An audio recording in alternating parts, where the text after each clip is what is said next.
ان حالات میں جو تعلق رکھنے والی باتیں ہیں وہ باتیں ہیں 2019 کی۔ باجوہ صاحب عمران خان کے بارے میں ان لوگوں سے، نون لیگ والوں سے بات کر رہے تھے، لیکن ہمیں کہا گیا قرآن پہ ہم سے حلف لے کر کہ جنرل باجوہ کو توسیع کا ووٹ دے دینا، لیکن جن کے ساتھ چل رہے تھے وہ ان کے ساتھ کر کیا رہے تھے یہ ان کو خود کو بھی آئیڈیا نہیں تھا۔ یہ باتیں اب نکل کر آ رہی ہیں۔ تو یہ جو 16 ارب کا مقدمہ ہے جس میں 4000 سے زائد صفحات میں ایک ایک چیز ارشد شریف شہید نے آپ کے سامنے رکھ دی تھی۔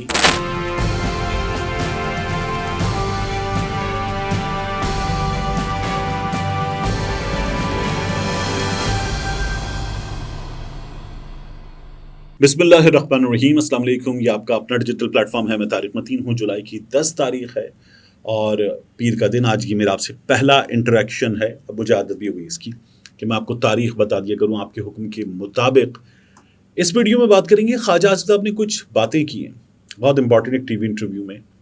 آج ہم جن حالات میں ہیں ان حالات سے متعلق یہ باتیں ہیں، لیکن یہ باتیں آج کی نہیں ہیں۔ یعنی ان حالات میں عمران خان کی حکومت گرائے ہوئے کچھ 1.25 سال ہو رہا ہے، ان حالات میں جو تعلق رکھنے والی باتیں ہیں وہ باتیں ہیں 2019 کی، اپریل 2019 کی۔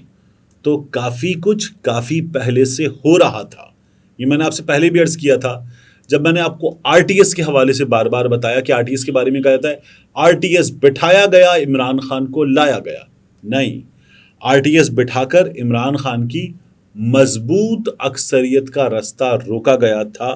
تو کافی کچھ بہت پہلے سے ہو رہا تھا۔ خواجہ آصف صاحب کچھ باتیں بتا گئے، کچھ باتیں چھپا رہے ہیں اور کہہ رہے ہیں اگر میری پارٹی اجازت دے گی تو میں تمام باتیں بتاؤں گا۔ خواجہ آصف صاحب نے کہا کیا ہے، پہلے میں چاہوں گا کہ ہم اسے سنیں پھر اس پر بات کرتے ہیں۔ ایک انکشاف کیا تھا کہ باجوہ صاحب کے ساتھ آپ کے رابطے جو ہیں وہ شروع ہو چکے تھے، ان کی ایکسٹینشن کے ساتھ ہی۔ رابطہ آپ لوگوں نے پہلے کیا تھا یا انہوں نے پہلے آپ سے رابطہ کیا تھا؟ یار یہ بات جو ہے نا، یہ میں نے ہنٹ ضرور دیا تھا، جو آپ کہہ رہے ہیں ٹھیک ہے۔ میں اپنی پارٹی کی اجازت کے بغیر جو ہے یہ ساری سٹوری بتا نہیں سکتا تھا۔ میں نے آپ کو بتایا کہ میں نے اس وقت کہا تھا، میں اس کو ریپیٹ کر دیتا ہوں کہ اپریل 2019 میں 19 کی بات میں نے کی نا، سال پورا نہیں ہوا تھا اور وہ ان سے اکتا چکے ہوئے تھے جو لوگ ان کو لائے ہوئے تھے عمران خان کو، اور جس قسم کی وہ زبان ان کے لیے استعمال کر رہے تھے تو شاید یہ بھی ان کے لیے نہیں استعمال کرتے۔ اچھا جی، تھوڑا سا اشارہ دیں گے کس طرح کی زبان استعمال ہوئی تھی تب؟ مجھے وکرا بیٹھ کے گل کر رہا ہوں۔ اچھا، یعنی کہ ٹی وی پہ کہنے کے قابل نہیں ہے وہ الفاظ؟ ہاں، قابل بھی ہے، نہیں قابل ہے، وقت کی بات۔ چلے، بہت شکریہ ہے صاحب، بہت شکریہ آپ نے پرائم میں جوائن کیا سر۔ تو یہ گفتگو تھی اور سال پورا ہونے سے پہلے باجوہ صاحب عمران خان کے بارے میں ان لوگوں سے، نون لیگ والوں سے بات کر رہے تھے اور جو کچھ کہہ رہے تھے وہ اس قابل نہیں ہے کہ ٹی وی پہ کہا جائے، اور جو کچھ عمران خان خواجہ صاحب کہہ رہے ہیں اب جنرل باجوہ کے بارے میں کہتے ہیں وہ اس سے زیادہ تھا۔ کس طرح کی باتیں تھیں؟ اکیلے میں بیٹھ کے بات کرنا، وکھرا الگ سے بیٹھ کے بات کرنا، پھر بتاؤں گا۔ خواجہ آصف صاحب یہ کہہ رہے ہیں، یہی خواجہ آصف صاحب تھے کاشف عباسی صاحب کے پروگرام میں، انہوں نے کہا تھا کہ میں آن اوتھ ہوں وہاں کیا باتیں ہوئیں جب میاں نواز شریف نے لندن میں کہا کہ جنرل باجوہ کو توسیع کا ووٹ دے دو، تو انہوں نے کہا میں آن اوتھ ہوں، میں اس زیادہ نہیں بتا سکتا، لیکن ہمیں کہا گیا قرآن پہ ہم سے حلف لے کر کہ جنرل باجوہ کو توسیع کا ووٹ دے دینا۔ تو یہ نون لیگ نے کیا تھا اور نون لیگ پہلے سے رابطے میں تھی، اور جنرل باجوہ جو عمران خان کے خلاف کر رہے تھے وہ باتیں اب سامنے آ رہی ہیں جو نون لیگ سے رابطے تھے۔ تو خواجہ آصف صاحب یہ باتیں کر رہے ہیں اور وہ یہ بتا رہے ہیں کہ آج عمران خان جو باتیں کر رہے ہیں، کیا باتیں کر رہے ہیں عمران خان جنرل باجوہ کے بارے میں، اس سے زیادہ باتیں سال پورا ہونے سے پہلے جنرل باجوہ اور وہی کہہ رہے ہیں لانے والے پریشان تھے۔ تو یہ خواجہ آصف صاحب کی گفتگو ہے۔ اس کا مطلب کیا ہے؟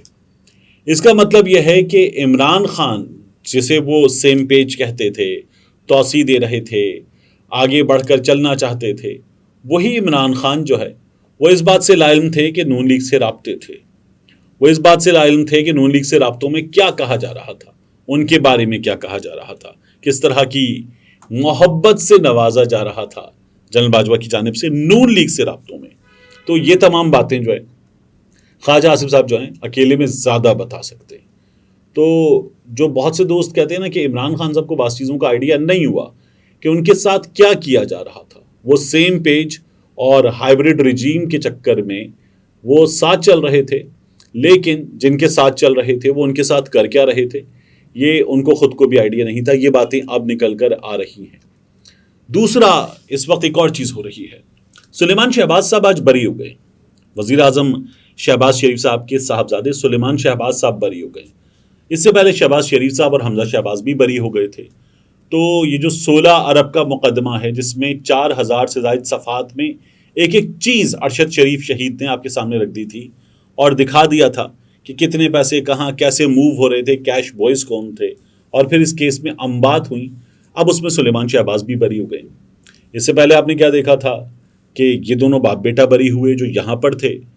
میاں نواز شریف صاحب بری ہو رہے ہیں. ان کے بارے میں عدالت جو ہے وہ کیس میں وہ فیصلہ بھی دے رہی جو وہ نہیں مانگ رہے. ان کی پارٹی کہتی ہے پراپرٹیز ڈیٹیچ کر دو، اور عدالت پراپرٹیز ڈیٹیچ کرنے کے ساتھ ساتھ نواز شریف کی بریت کا فیصلہ بھی دے رہی ہے. یہ ہو رہا ہے.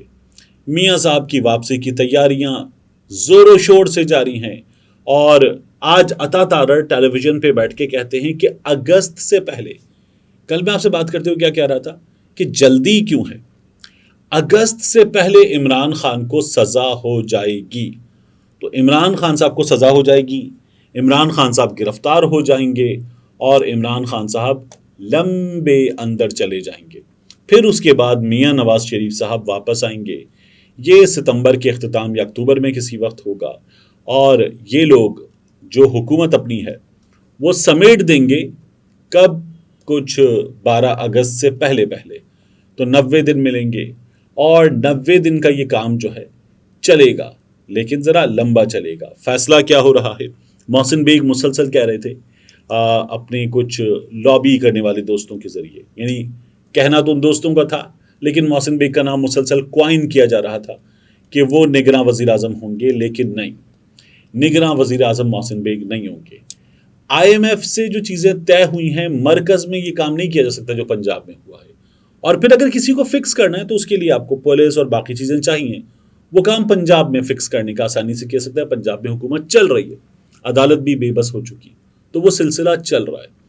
مرکز میں آئے گی ایک ایسی شخصیت جس کے بارے میں اسحاق ڈار صاحب روتے ہوئے ندیم ملک صاحب کے پروگرام میں ٹیلی ویژن پر بیٹھ کر کہہ چکے، جس نے کباڑا کیا اس کو لانے کی تیاری ہوئی، جس نے بیڑا غرق کیا. یعنی اسحاق ڈار صاحب بھی بے بس ہے.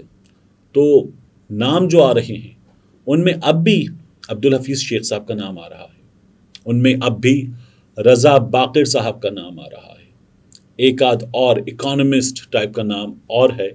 اور وہ اکانومسٹ ٹائپ کا نام جو ہے وہ نگراں حکومت میں جو تھوڑی سی لمبی بھی ہو سکتی ہے، جو کام کرے گا وہ کام ہوں گے جو آئی ایم ایف کی ڈیمانڈز کے عین مطابق ہوں گے.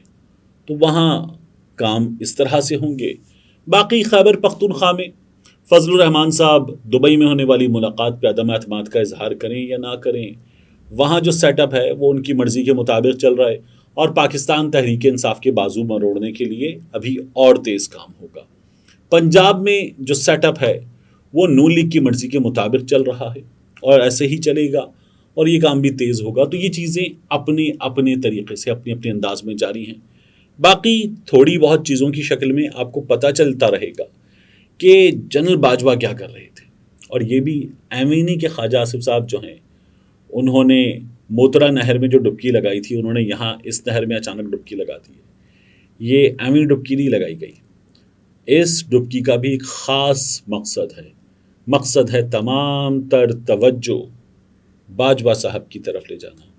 جب توجہ ایک جانب جاتی ہے تو توجہ دوسری جانب نہیں جاتی ہے. خواجہ آصف صاحب جو ہیں وہ ایک سینئر آدمی ہیں، وہ کھاگ آدمی ہیں، اور یہ وہی صاحب ہیں جو آج سب سے زیادہ جس ادارے سے محبت کا اظہار کر رہے ہیں پاکستان میں. اس ادارے پر سیاست دانوں میں اگر کسی نے سب سے زیادہ حملہ کیا ہے اپنی تقاریر کے ذریعے تو وہ خواجہ آصف صاحب ہیں. ملتے ہیں انشاءاللہ آپ سے اگلی ویڈیو.